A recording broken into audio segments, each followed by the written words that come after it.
Assalamualaikum warahmatullahi wabarakatuh. Perkenalkan, nama saya Nabil Alaki Mulyana. Saya dari kelas AB 4809 dengan NIM 104042400359. Di sini saya akan mempresentasikan materi dari personal branding yang berjudul gimana sih caranya kita bisa jadi top of mind di bidang kita, cuma modal konten yang kreatif dan juga konsisten. Yuk kita bedah bareng sekarang. Oke, kenapa sih konten yang kreatif dan juga konsisten itu penting banget? Ada 3 hal utama. Yang pertama, biar kamu dikenal.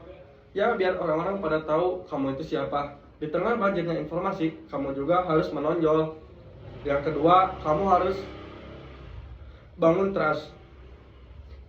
Orang-orang akan percaya sama kita kalau kita punya otoritas. Dan yang terakhir itu, ini bukan pintu kesempatan. Dari kolaborasi asik sampai tawaran yang menggiurkan, semua dimulai dari sini. Selanjutnya, kenali audiensmu. Oke, yang pertama, kenali audiensmu. Ini kuncinya. Kita perlu tahu siapa sih yang lagi kita ajak ngobrol, apa sih masalah mereka, dan apa yang bikin kamu beda. Dengan tahu target yang jelas, konten yang kita buat pasti akan lebih nendang dan juga relevan. Selanjutnya itu pilar konten kece. Nah, sekarang giliran kontennya. Konten yang kece itu harus punya pilar. Pasti jadinya orisinal, punya format beragam. Jadi jangan itu-itu aja. Kalau kontennya itu-itu aja, pasti yang nonton pun akan merasa bosan. Nah, selanjutnya jangan lupa tunjukin kalau kamu itu autentik dan juga jujur. Dan sedikit menghibur biar audiens nggak cepat bosan.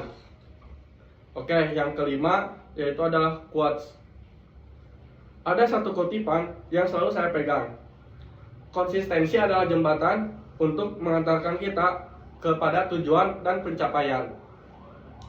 Mau bikin konten sekeren apapun, kalau kita tidak konsisten, percuma, ya sia-sia.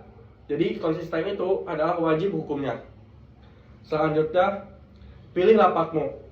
Semua platform punya habitat yang berbeda. Kamu harus tahu pilih lapakmu yang tepat harus di mana. Mau yang profesional dan juga serius, ya mainnya di LinkedIn.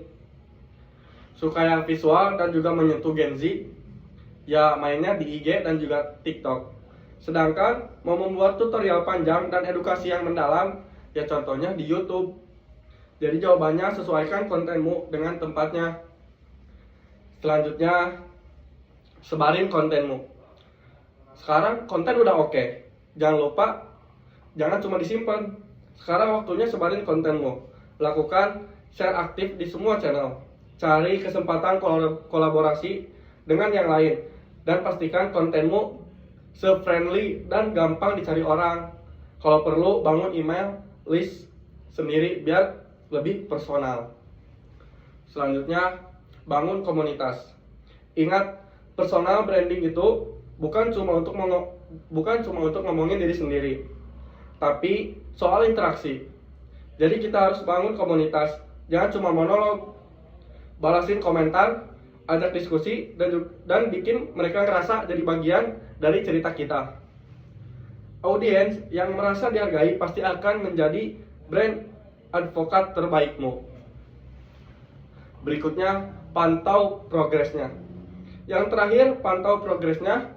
Lihat data, analisa, matriks, dan cari tahu konten mana yang paling disukai. Yang nggak berhasil, nggak usah takut. Anggap itu eksperimen.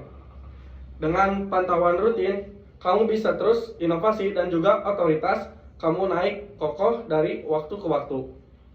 Dan yang terakhir, mulai dari sekarang, intinya ya gampang lah. Kamu cuma harus pahami audiens, bikin konten, konsisten, dan juga interaksi. Gak usah nunggu sempurna karena waktu terbaik untuk mulai adalah mulai dari sekarang. Sekian dari saya. Assalamualaikum warahmatullahi wabarakatuh.